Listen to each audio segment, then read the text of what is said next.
Back in like the early 2000s and all the time before that, like the 90s and stuff, when people used to record their raps, and I was one of them, they did a lot of stacking. So the phrases that they wanted to really emphasize, a lot like the singing stacks. And this is where I kind of got it from, because I started as a singer, then I started recording raps within my songs, my singing songs. So I would stack 4 times, just like singing, and do the panning, usually the end of a phrase. So if I'm saying something, I started in the futon, now I'm in the mansion, I would stack, now I'm in the mansion 4 times.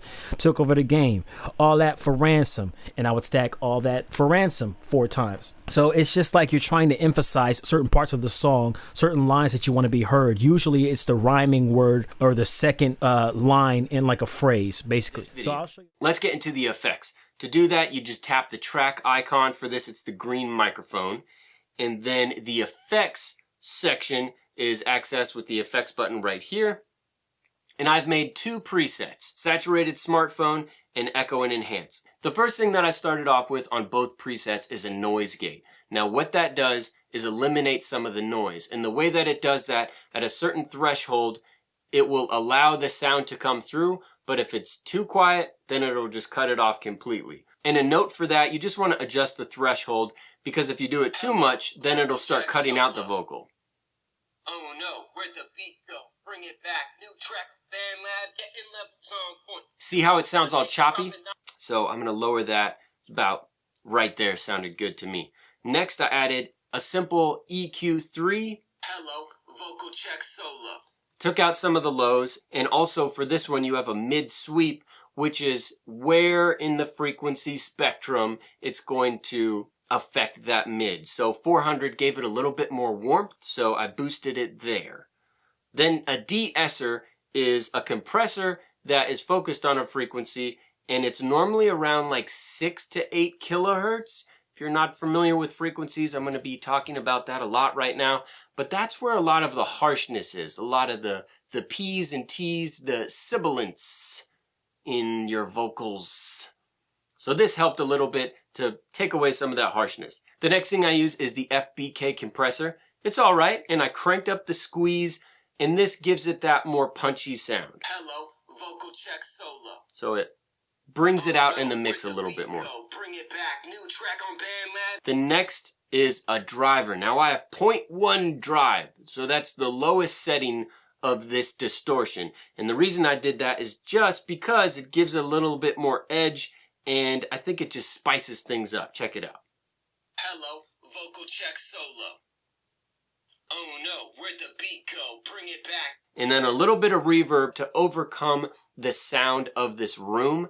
The reverb makes it sound bigger in that it wasn't recorded in this little studio of mine. Hello. All right, so the first thing that I do when I'm recording a vocal is, it's really just 3 different things. The first thing is you want to make sure you have a big full breath. A lot of the time, you'll get out of breath while singing or rapping, and I like to take big full breaths in between all of my lines, so that way I just have enough breath for the vocal. So the way I breathe, if I have the time in between the thing, is I try to breathe in through my stomach and through my chest.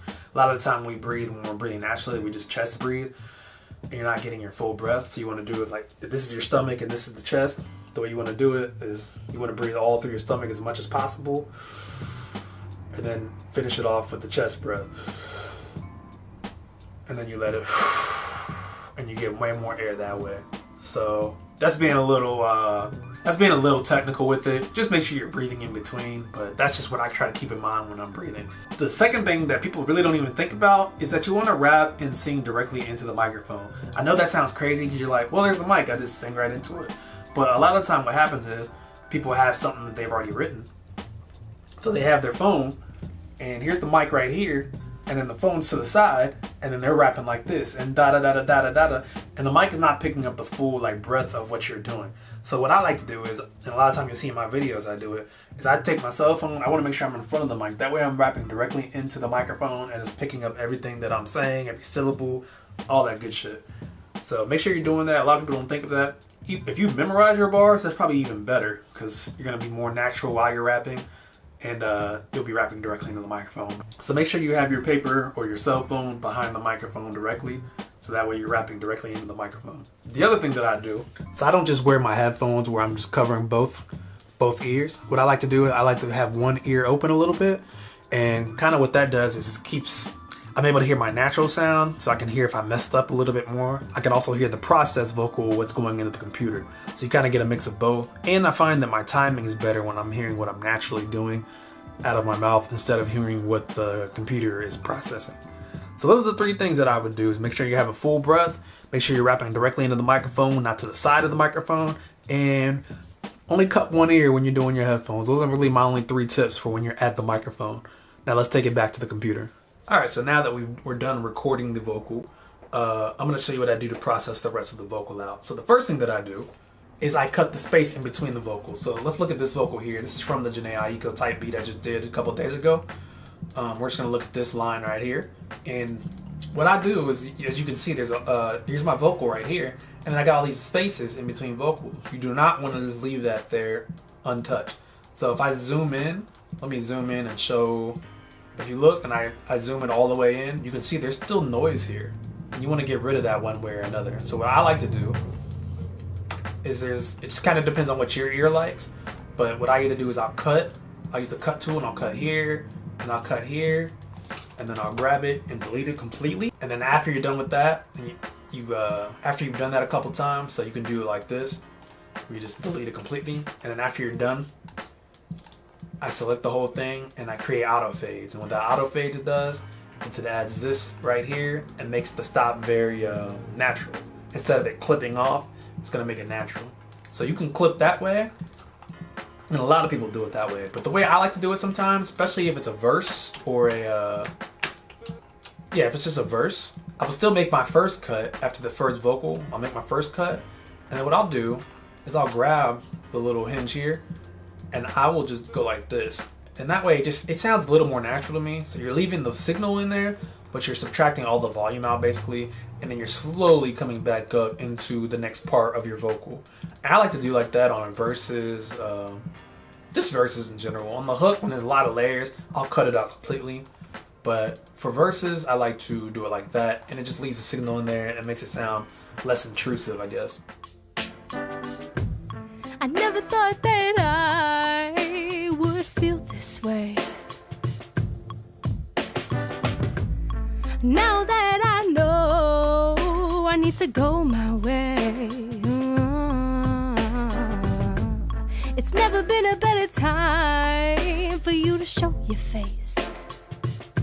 All right, that was cool. So normally I'm going to go ahead and give this a listen, check out the playback, and then what we'll do is just focus on one point, do a couple loop recordings of that, and then vocal comp, and pick the best performance and use that as our lead. So let me just take a listen. I never thought that I would be in this place. I never thought that I would feel this way. Now that I know I need to go my way. It's never been a better time for you to show your face. Now that we've recorded some audio to work with, let's move on to editing.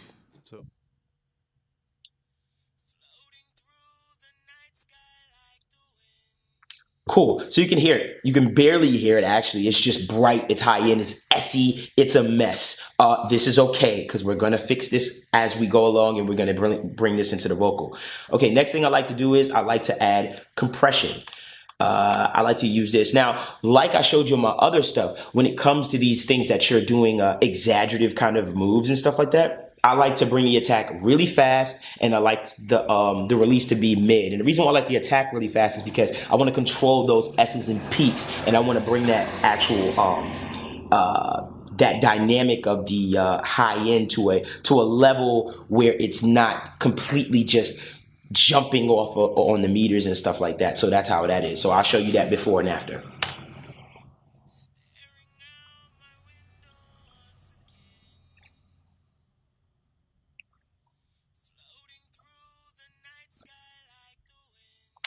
Cool. So you can actually see the compressor only engaging when those S's and T's come out, because that's basically what's been boosted, and that's what comes out the most with the sibilants, like I've showed you in previous tutorials. So basically I have the attack controlling those S's and T's, bringing them back down so that it's not too jarring to your ear. Cool. So you see it right there, I have it. Next thing I like to do is the all-powerful, and I know you're waiting for this, de-esser. And I have it de-essing at this 4,237 hertz. And I know what you're saying, you rolled off all of that. Well, most EQs aren't perfect. Sometimes what happens is those frequencies are still there. Even when you roll some of that stuff off, they're still there for the most part. As far as some that are behind that 8,000 hertz that we're boosting, there are still some frequencies below that's there. But this is the frequency that always bothers me. And this is your boy Devon Terrell. I hope this was helpful. And that was my tip on how to get that vocal high end. Check out another videos for some more tips, and hope you enjoy.